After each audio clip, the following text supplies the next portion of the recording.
conteste el día de hoy. Muchísimas gracias. Gracias, congresista Takayama. Congresista Olaechea. Gracias, presidenta. Por favor. Congresista Karina Beteta. Gracias, presidenta. Presidenta, algunos colegas han mencionado, yo les entiendo, porque de acuerdo a la información de afiliados en partidos, bueno, el congresista que no está, el congresista Meléndez, ha estado, entiendo, pues ha entrado en un movimiento regional, luego ha renunciado, se fue a LAPRA, de LAPRA se fue a PPK, sí, estuvo compañero. Y luego se fue a PPK y ha renunciado. Entiendo pues que no tiene esa voluntad, no tiene esa mística de ser un militante y defender a su partido. Entonces entendemos, por eso buscan de alguna manera desacreditar a los partidos políticos. El presidente Fujimori no es responsable de que él estaba en el APRA y luego ha renunciado y se ha ido a PPK. Presidenta, los grandes problemas que algunos quieren vendernos y decir que la solución está porque ahora con esta propuesta sí se le permite que a la OMPE puede hacer una fiscalización. La ley actual señala que es la responsabilidad de la OMPE de hacer el seguimiento y participar en estas elecciones primarias. Yo recuerdo que cuando nosotros en Fuerza Popular en Huánuco llevamos adelante las elecciones internas para enviar a un delegado, participó la OMPE, porque se hace la publicación en los medios de comunicación, la relación del padrón, como también la hora, el día y el local donde se llevan a cabo. Yo entiendo a aquellos que no han tenido esta tarea de militancia, desconocen la práctica, cómo se lleva adelante los procesos electorales internos. Entonces, sí había y hay la norma vigente que permite que la OMPE debe supervisar. Muy diferente es que no haya cumplido su rol fiscalizador. Ese es otro tema, que deberíamos de pedirles explicaciones. Hay otro tema también que muchas veces se cuestiona y se critica libremente solo a los partidos y se deja que no cumpla su rol el Jurado Nacional de Elecciones. La norma es bien clara, señala cuál es el rol sobre las candidaturas sujetas a elección en el artículo 23 de la ley actual. Tenemos en la 23.5 sobre la omisión de la información prevista en los numerales 5, 6, 7 y 8. Estamos hablando de la información falsa, ¿no?, que permite el retiro de las candidaturas. ¿Qué hizo el Jurado Nacional de Elecciones? ¿Qué hicieron los jurados electorales especiales? No cumplieron su tarea. Entonces aquí hay una responsabilidad conjunta de los organismos encargados de vigilar del buen funcionamiento de un proceso electoral. Ahora la trasladan solamente a los partidos políticos.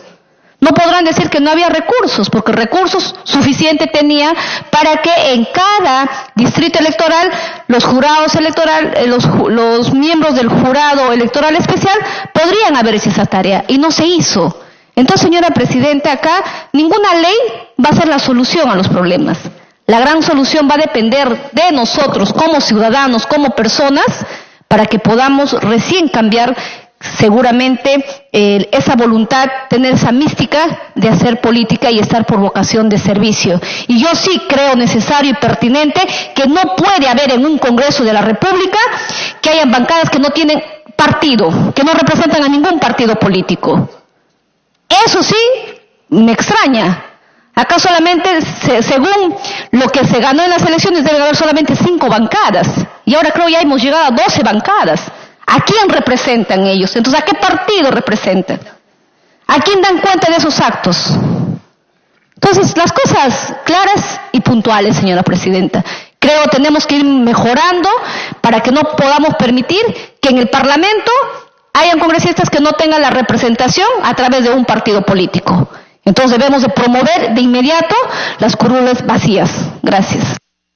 Presidenta, me ha pedido la segunda interrupción la señorita Maritza Glave. Congresista Glave.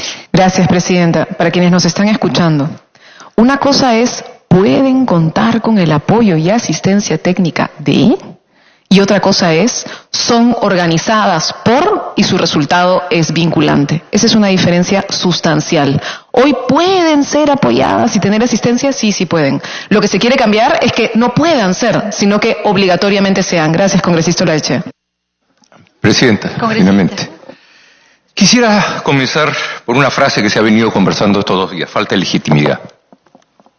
Señores, todos los congresos que sigan, así se apruebe esta ley, van a tener falta de legitimidad. Vamos a comenzar los constitucionalistas contra los civilistas. El Estado quedó dividido entre Ejecutivo y Legislativo, igualito que ahora. Y toda la discusión de la época fue igual. Vamos más atrás todavía, Castilla. La época de Castilla, la educación, paz completa. Cuando uno ve los papeles de Castilla, ¿qué había hecho con la plata del gobierno?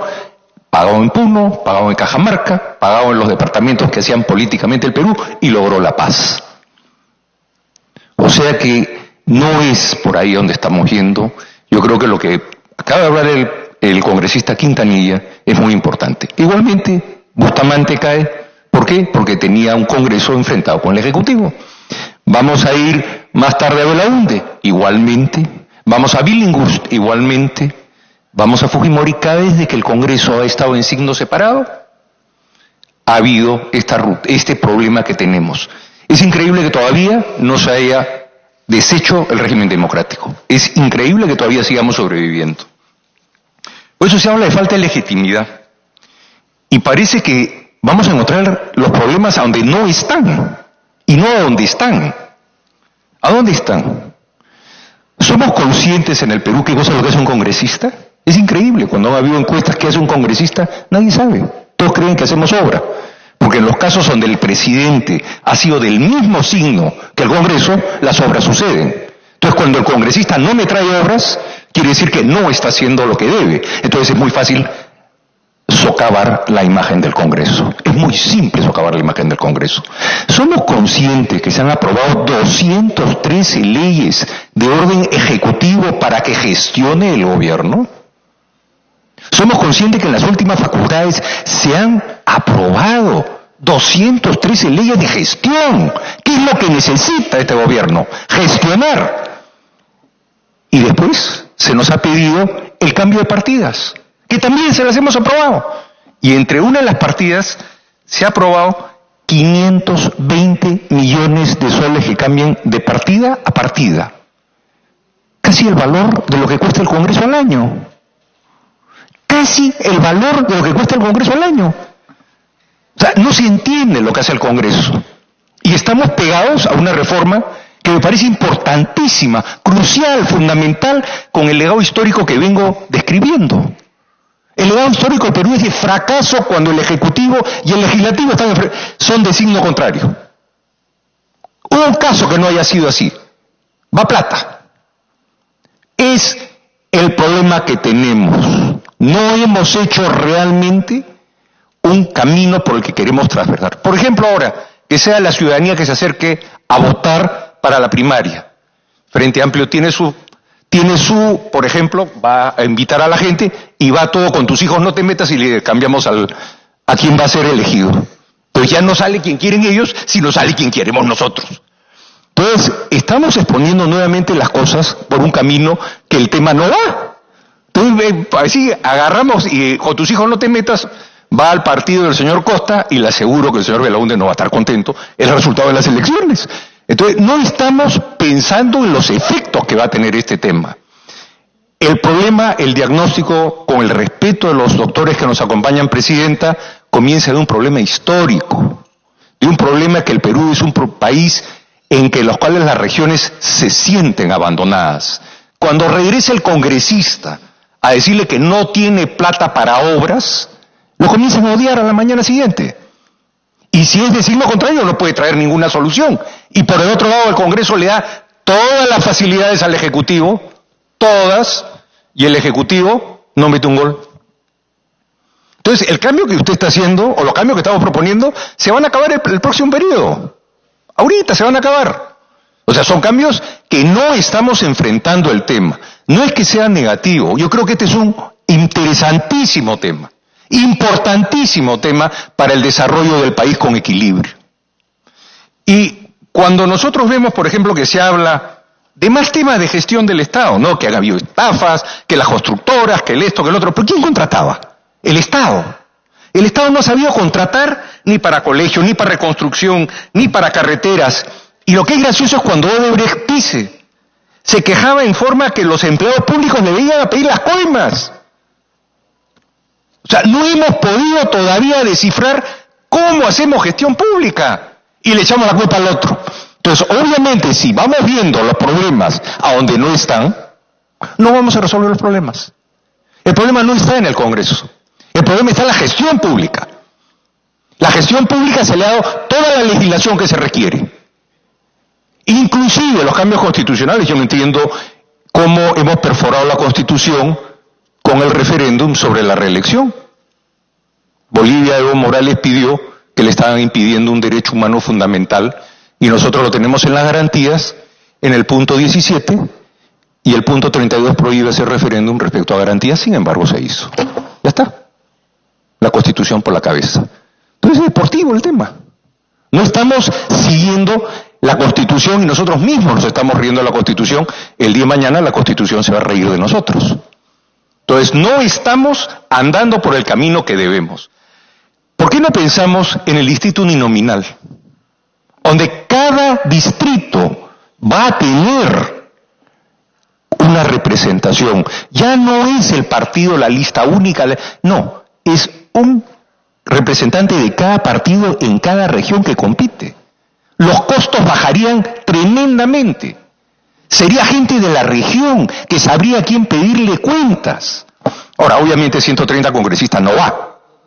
Cuando nosotros vemos que esto sucede en Inglaterra cada 15 días tiene que ir el congresista y enfrentarse con sus votantes, porque sabe quién votó por él. Acá, ¿quién sabe quién votó por él? Y todos los distritos uninominales toman forma. Entonces Lima ya no va a ser criticada por tener 10 millones de habitantes. Cada distrito tendrá su representación proporcional. Entonces yo creo que acá estamos, con el perdón y con el respeto que me merecen los invitados, venimos escuchando sentencias y problemas que no son los causantes del problema. Estamos mirando un problema de coyuntura como lo hemos escuchado. La falta de legitimidad. ¿Por qué? ¿Qué hace un congresista? Me he preguntado qué hace un congresista. Me pide una tercera introducción. Congresista Mulder. Es que viene a cuento por lo siguiente. La propuesta de hacer distritos uninominales son típicas de un sistema en el que hay dos cámaras, porque es así como por lo general se elige la Cámara de Diputados. Y entonces aprovechar para hacerle una pregunta al señor Tanaka. ¿En qué quedó la propuesta que ellos hicieron de crear el Senado? Bastó que el presidente dijera, no, ya no quiero, y así nomás es. Yo creo que la propuesta también la deberían ellos venir a enarbolar y tratar de convencernos de sacar el Senado, porque las propuestas que están haciendo tienen que ver con la existencia también de un Senado. O sea, allá hay, no está suelta esa propuesta y lo que estamos discutiendo tiene que ver con eso. Entonces deberíamos abordarlo, Presidenta. Gracias. Muchas gracias, Presidenta. Termino. Entonces, yo creo que acá lo que estamos enfrentando no es el diagnóstico correcto. No estamos comenzando el problema. Estamos viendo una situación coyuntural y dándole una interpretación de cómo resolverla. Por favor, miren la historia. Congreso de un signo, con presidencia ejecutiva de otro signo, golpe de Estado. La Constitución del 93 hasta ahora viene resistiendo. ¿Cuánto tiempo más? No lo sé. Pero tenemos que ir a donde la población se sienta identificada con su congresista, que ellos sepan quién lo eligió. En Inglaterra son 580, pero sabe qué distrito votó por él y él va a ir a rendir cuentas al distrito. Por eso es que el señor Churchill cambió de partido, porque su grupo constituyente le dijo, esa no la queremos, te vas de ese partido.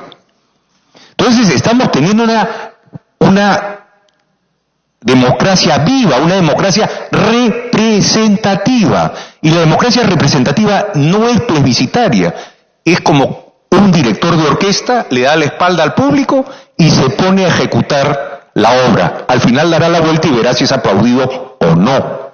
Pero estamos acá con una idea y saliendo de premisas incorrectas.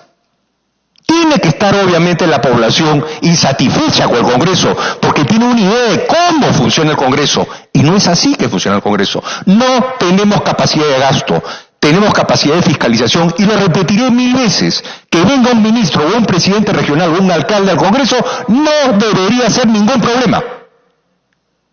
A explicar sus gastos una vez cada 20 días, en el sector empresarial se hace. Cada 20 días uno debe explicar no solamente gastos, ventas, cobranzas y todos los temas que corresponden de desarrollos y todo lo que corresponde. Pero tiene que haber representación, representatividad.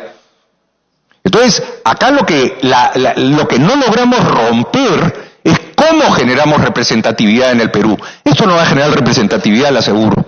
Y el día que sea la votación libre, bueno, pues iré a donde vamos, pues con mis hijos no te metas, iremos a votar a qué partido para poner al dirigente que nos conviene. Pero va a suceder, pues, conociendo la criolla, va a suceder. En el Perú tenemos bastante imaginación. Ahora, en tema de lo que ustedes están haciendo, yo sí creo, y me repito, que creo que el voto es una facultad, un derecho, no un deber. Y en la computadora uno puede mudarse de dirección. Entonces, como en las primarias americanas, uno puede decir a dónde quiere ir a votar. Y se les asigna previamente a dónde quieren ir a votar.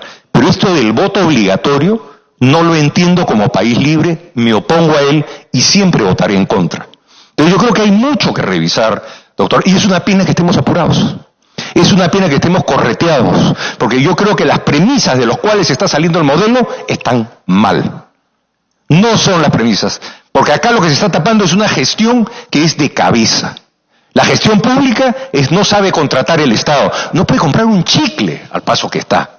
No puede comprar las obras, se dice, no, el funcionario que fue la empresa privada, ¿por qué contrató así? ¿Por qué contrató el Perú? ¿Alguna vez ha contratado en el cual los políticos no estaban cerca del dinero, no decidían si zonificamos, si hacemos esto, si hacemos el otro, no decidían nada?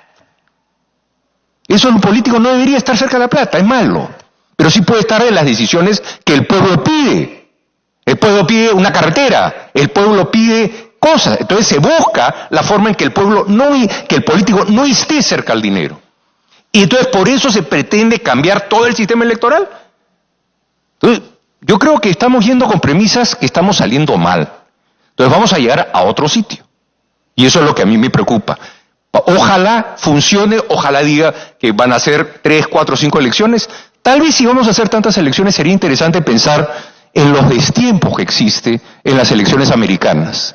Son 4 años para la presidencia, son 5 años para el Senado, 2 años y medio para diputados. Y todo el rato el público va cambiando su preferencia y va promediando sus ideas.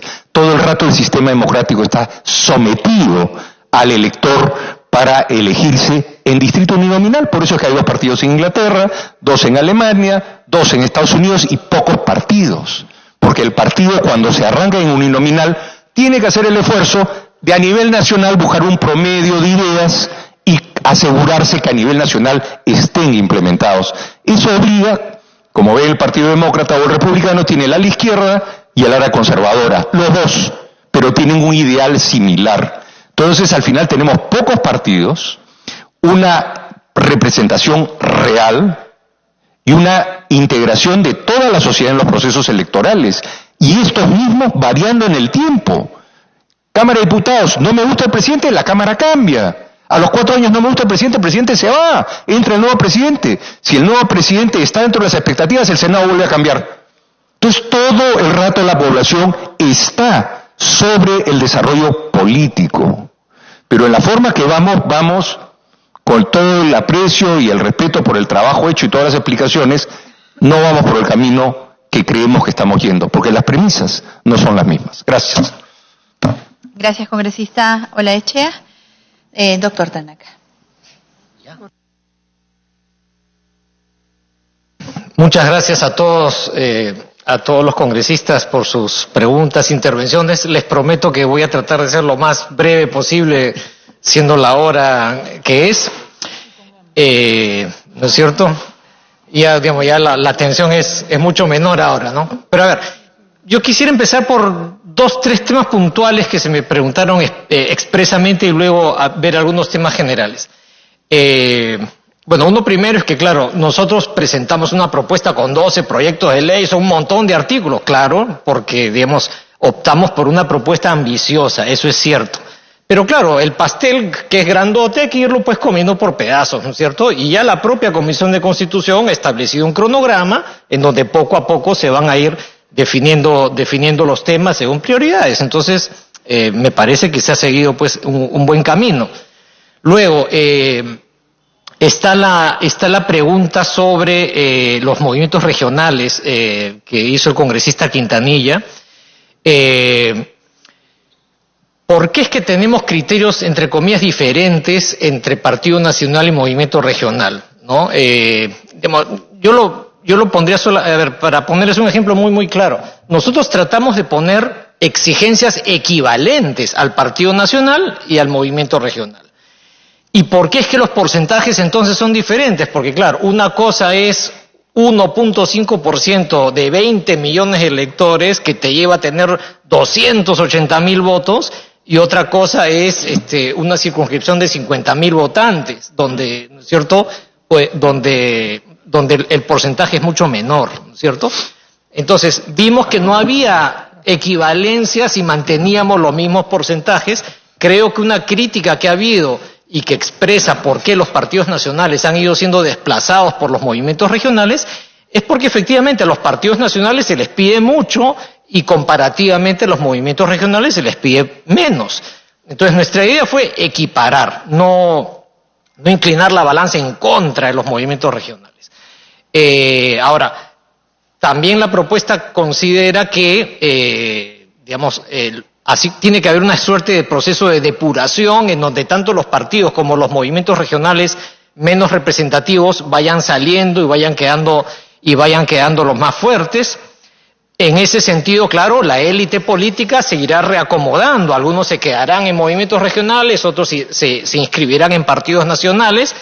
Eso, por supuesto, va a tomar tiempo. Entonces, es cierto que a mí, en lo personal, es una opinión personal, me suena sensato que en la elección del año 2021, por ejemplo, se permitan alianzas entre movimientos regionales y partidos políticos, solo para la elección del 21, porque ya la tenemos encima, ¿no es cierto? Es algo que yo en lo personal vería con simpatía, como una lógica de adecuarse a los cambios. Ya que estoy hablando de la lógica de flexibilidad y de adecuación, quisiera mencionar algo también que señalé en mi presentación primera sobre la lógica que inspira la propuesta que hemos tratado de hacer, ¿no? Aunque muchos han dicho no parece, la intención es fortalecer a los partidos, ¿no? Y yo creo que los partidos históricos más fuertes, más representativos, efectivamente no van a tener ningún problema con las exigencias que planteamos, ¿no? Yo creo que quienes deben ver con temor, digámoslo así, estas nuevas reglas de juego son aquellos partidos que no tienen respaldo popular, que no tienen militantes y que solamente tienen una inscripción, ¿no es cierto?, que consiguieron en algún momento, pero que luego no tienen verdadera vida interna. Y luego, otro criterio que seguimos es recoger un comentario crítico que se nos hizo muchas veces, ¿no? Y que el congresista Mulder, por ejemplo, en su exposición mencionó, ¿no? Eviten el excesivo reglamentarismo, ponerle demasiadas exigencias a los partidos. Entonces, hay muchas preguntas que han sido hechas aquí, para las cuales no tenemos respuesta, porque dijimos que los partidos lo decidan. No nos metamos a la cocina y al dormitorio de los partidos políticos, que ellos definan. Entonces, hay algunos asuntos que efectivamente lo dejamos ahí y en ese sentido no tenemos ninguna respuesta y que cada partido vea cuál es el esquema que mejor le acomode, ¿no? Entonces, ese es el sentido de alguna de las omisiones, digámoslo así, que tiene, entre comillas, la propuesta, ¿no? Por ejemplo, ¿por qué no hay nada respecto a nuevas formas de hacer política y de organización partidaria? Eso fue una decisión consciente. Dejemos que los partidos se organicen de la mejor manera, como ellos consideren relevante. Si quieren tener comités presenciales en las provincias, que las tengan. Si quieren tener comités virtuales mediante algún mecanismo, que lo inventen, ¿no es cierto? No nos metamos en la vida interna de los partidos, ¿no? Entonces, esa es la justificación de por qué, por ejemplo, nosotros quitamos el requisito de los comités partidarios en las provincias. Si quieren tenerlos, bien. Si no los quieren tener y quieren tener una organización sectorial, en fin, que haya plena libertad para que los partidos se organicen, ¿no? Entonces, en general va por ahí la lógica. Retomando entonces esto de la adecuación y la flexibilidad, mencioné esto de que a mí en lo personal me suena razonable que para el 21 sí se permita alianzas entre movimientos regionales y partidos, como una medida transitoria. Una medida transitoria que nosotros pusimos, por ejemplo, es esto de que deberías tener 1 año de afiliación en un partido, para el 21 que sea 6 meses, precisamente, como dijo el doctor Chavarría, porque los calendarios pueden quedar muy estrechos, ¿no? Entonces, seamos flexibles, permitamos que los partidos se puedan adecuar a esta situación. De repente habría que, estoy hablando también a título personal y pensando en voz alta, de repente algunas dificultades que han sido expresadas aquí podrían también incorporarse. Por ejemplo, las dificultades para cumplir con la cuota de género, con el criterio de paridad y alternancia, adelantándonos a una discusión que viene después. Ahí también se podría pensar en alguna especie de fórmula para adecuar a la realidad de los partidos, ¿no es cierto?, que vienen de una situación de debilidad y que, digamos, es razonable que se diga, no me puedes pedir el 100% ya ahorita, porque la elección del 21 viene muy pronto, ¿no? En fin, eso por supuesto se puede seguir conversando, hay que ver qué fórmulas se utilizan. Pero yo creo que algunos, por lo menos, de las objeciones, de las dificultades que han sido señaladas, se podrían enfrentar con mecanismos transitorios para la elección que viene. En ese espíritu, entiendo yo, que vino la propuesta del presidente del Consejo de Ministros de que el 20% asignado en la propuesta para afiliados quede como de libre disponibilidad para que los partidos puedan adecuarse al próximo proceso electoral, ¿no es cierto? Porque ese es un tema complicado, ciertamente, cómo los partidos ya inscritos se adecúan a las nuevas reglas, ¿no? A ver, volviendo y ya ahora sí tratando de responder algunas de las objeciones más recurrentes o comentarios más recurrentes, ¿no? Yo diría que la principal idea que tuvimos para enfocar, digamos, la discusión de la democracia interna, como ya se ha dicho, ha sido, ¿qué es lo que tenemos ahora? Lo que tenemos ahora es el voto preferencial, ¿no? Entonces, a lo que los ciudadanos están acostumbrados respecto a cómo elegir dentro de una lista partidaria quienes entran al Congreso, es el voto preferencial. Entonces, tenemos eso que ya está funcionando. Tenemos la necesidad de encontrar un mecanismo para que los partidos definan sus candidaturas de una manera menos controversial, digamos, y más legítima. Entonces movamos este mecanismo que ya conocemos, que ya funciona, que los partidos ya manejan a la elección interna, para no inventar la pólvora, para no meternos en cosas totalmente desconocidas, ¿no?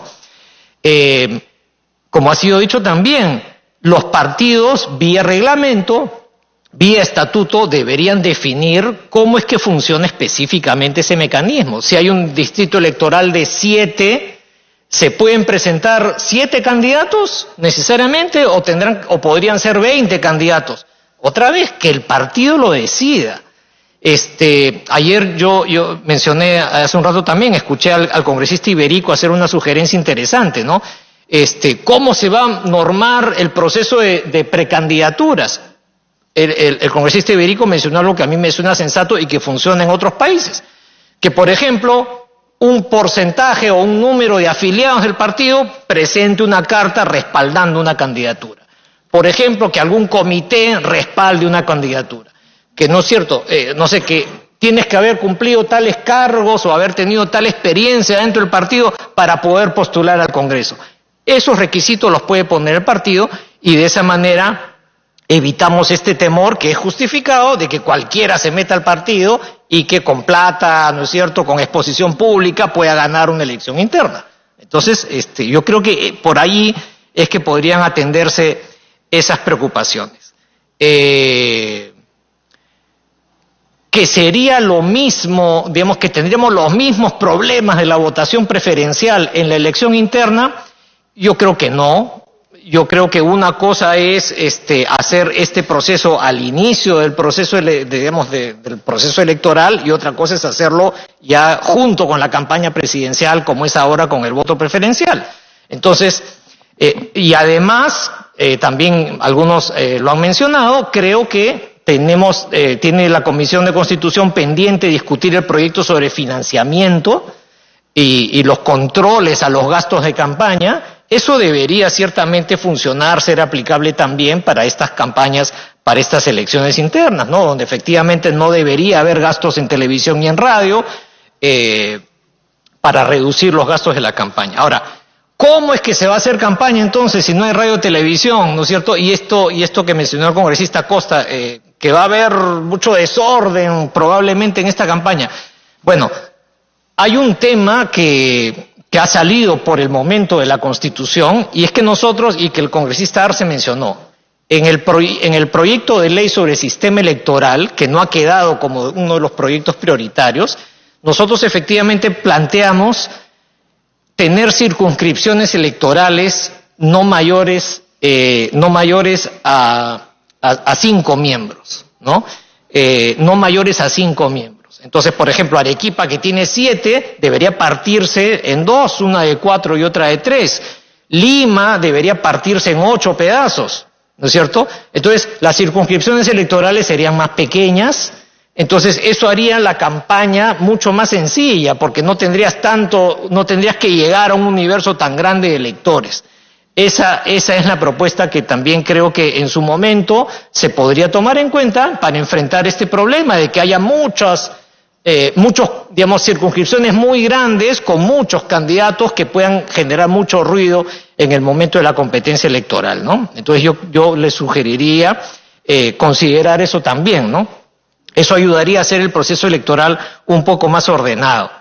Ya que estoy mencionando esto de algunos elementos que permitan facilitar el proceso electoral en estas internas, y el estrés electoral del que hablaba el congresista Costa, también recordemos, nosotros presentamos un proyecto de ley muy inspirado en recomendaciones del Jurado Nacional de Elecciones y de la OMPE, un proyecto de ley que busca facilitar el proceso electoral, ¿no es cierto?, en donde, por ejemplo, está el pago a miembros de mesa, está una serie de iniciativas para hacer más amigable el proceso de instalación de mesas y facilitar el proceso electoral.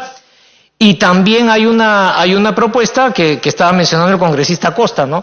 Efectivamente, en este momento tenemos un calendario electoral muy desordenado, ¿no? En donde a veces ocurre que se junta la elección presidencial de Congreso con la regional y municipal, y a veces se separan mucho en el tiempo, ¿no? Entonces, también nosotros tenemos una propuesta que tal vez más adelante, en la siguiente legislatura, se pueda discutir, que es una medida que trata de ordenar el proceso electoral de manera tal que tengamos elecciones cada 2 años y medio, ¿no? Para eso, por supuesto, hay que hacer coincidir la duración del mandato presidencial de 5 años con la de gobernadores y alcaldes, ¿no? Tendría que extenderse a 5 años para que entonces cada 2 años y medio tenemos elecciones, ¿no? Entonces, en un momento presidente, Congreso, y en otro momento gobernadores y alcaldes, ¿no? Que además sirve para oxigenar y renovar la representación política. El congresista Olaechea mencionó un par de asuntos respecto a los distritos electorales y el calendario electoral, ya que hablé de esto de los distritos de 5 miembros. Nosotros proponemos entonces distritos más pequeños que los que tenemos ahora. ¿Por qué no nos fuimos hasta distritos uninominales? Porque si bien el distrito uninominal tiene la ventaja que el congresista Olaechea mencionó, también tiene una desventaja que afecta la proporcionalidad del voto, la representación de minorías. Entonces hay que poner en la balanza ambos factores. Nuestra solución nos pareció, pues, a los excomisionados la más sensata, es tener circunscripciones más pequeñas. Además, también en el proyecto que presentamos sobre bicameralidad, para también responderle al congresista Mulder,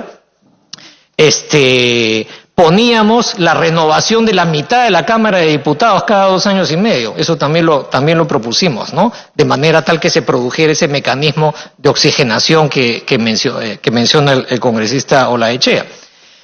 efectivamente, en ese esquema, nuestra propuesta jugaba con un proyecto de 2 cámaras, con un Senado de 50 miembros, elegido en Distrito Nacional único, ¿no? Obviamente, nosotros presentamos esa propuesta, y si lo presentamos es porque estamos convencidos de que sería una buena idea, ¿no? Ahora, como ustedes saben, el Poder Ejecutivo no hizo suya esa propuesta, pero por supuesto el Congreso de la República tiene totalmente la libertad para poner eso en agenda si es que lo considera pertinente, ¿no? Bueno, y entonces yo creo que con eso respondo buena parte de las preguntas. Termino con un par de cosas para algunas precisiones sobre la elección interna. Entonces, esta elección interna debe ser cerrada o solamente para militantes. Como les decía, siguiendo la lógica de lo que ya tenemos ahora con el voto preferencial, digamos, seguir con esa lógica es lo que nos llevó a plantear que se parezca más a lo que tenemos ahora. En este momento los ciudadanos elegimos qué miembros de una lista partidaria terminan entrando al Congreso. Entonces, decíamos, mantengámoslo abierto. Si lo cerramos, se pueden generar algunos problemas, ¿no es cierto? Mantenerlo abierto tiene sus dificultades, pero cerrarlo también tiene dificultades, ¿no es cierto? ¿Y cuáles son las dificultades? Como ya ha sido sugerido, que vaya muy poca gente a votar y que entonces haya problemas de legitimidad con estas listas. Podría haber la crítica de que, caramba, la partidocracia se cierra, solamente un grupito de afiliados toma la decisión de definir quiénes van al Congreso. Entonces, para evitar ese tipo de críticas, digamos, no, los partidos abren su elección interna a afiliados y no afiliados y se legitima con el voto popular, ¿no? Luego está la discusión, ya para ir terminando, sobre si, asumiendo que debe ser abierta, ¿por qué debe ser obligatoria? Porque podría ser también voluntaria, es la discusión, ¿no? Entonces, claro, acá ya hay una discusión más de fondo sobre si estamos a favor o en contra del voto voluntario o del voto obligatorio. En general, nuestra posición es que, dadas las condiciones actuales del país, es conveniente seguir con el voto obligatorio. Hay países en donde tienen voto voluntario y están discutiendo sobre la necesidad de hacerlo obligatorio. Y si es que el voto no fuese obligatorio, sí se producirían algunos de los problemas que varios congresistas han señalado, ¿no? Problemas como que, para empezar, poca gente va a votar. Número 2, si es voluntario, se corre el riesgo de caer en prácticas clientelísticas. Entonces, el que tiene más dinero puede contratar camiones y llevar gente a votar a los centros de votación, porque como no estás obligado a votar, mediante dádivas y ese tipo de prácticas se puede estimular la asistencia a los centros de votación, ¿no? Entonces, por esa razón es que nos inclinamos por mantener la lógica del voto obligatorio, ¿no? Entonces, quisiera terminar señalando solamente que a mí me parece que muchas de las cosas que se han señalado, sinceramente lo pienso, se pueden solucionar conversando, encontrando fórmulas transitorias. Yo creo que el principal obstáculo de esta discusión es la discusión de politizar en exceso, digámoslo así, ¿no? Y atribuir intenciones a esta propuesta de reforma que no tiene, ¿no? Pero yo creo que si es que despejamos de ese ruido, digámoslo así, esta discusión, creo que los partidos representados en el Congreso pueden hacer un aporte muy importante a mejorar la representación política en el país, ¿no? Gracias. Gracias, doctor Tanaka. Antes de darle la palabra al doctor Echevarría, hay unas preguntas que planteó